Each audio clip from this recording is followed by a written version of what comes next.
Dorian de Soleil, on va vous demander directement, ce but qui tombe à la 22e, est-ce qu'il y a faute ou pas sur vous? Ouais, bien sûr qu'il y a faute à partir du moment où l'attaquant ne joue pas la balle et qui déséquilibre l'adversaire. Il y a complètement en faute, même si les analystes ils vont dire que ce n'est pas une grande poussée, mais à partir du moment où on est un petit peu poussé dans l'action, c'est normal qu'il y ait faute. Mais bon, c'est ceux qui n'ont jamais joué au football qui vont dire qu'il n'y a pas faute. Quand on prend ce but aussitôt, j'imagine que ça coupe un peu l'élan, quoi.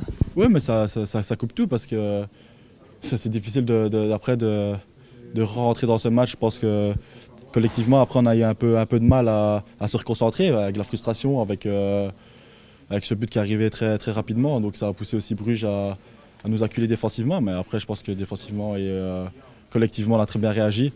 Surtout en deuxième période où on a malmené Bruges, surtout dans le jeu. Je pense qu'il n'y a pas beaucoup d'équipes qui sont venues faire ça dans leur stade. Après, voilà, c'est de bonne augure. On va essayer de continuer là-dessus et de réagir très rapidement, surtout la semaine prochaine contre le Standard à domicile. Est-ce qu'on se dit que le nul aurait été logique?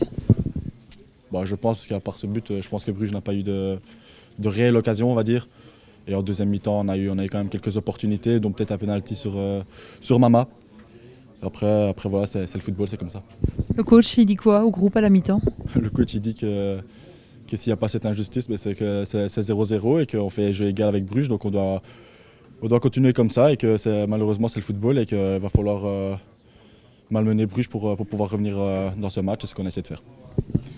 Ces rencontres face à Bruges, le Standard le week-end prochain, clairement ça montre aussi le niveau des futurs playoffs. Quoi. Ouais, voilà, je pense que c'est les matchs qu'on va enchaîner jusqu'à la fin de saison. Donc ça va être à nous de rester motivés et surtout garder cette même état d'esprit parce qu'il est vraiment très bon. Donc on va essayer de continuer et de faire de meilleurs résultats, on va dire. Dernière question, est-ce qu'on ressent quand même l'absence de Cavé, de Massimo, même si le groupe est assez fort pour les remplacer?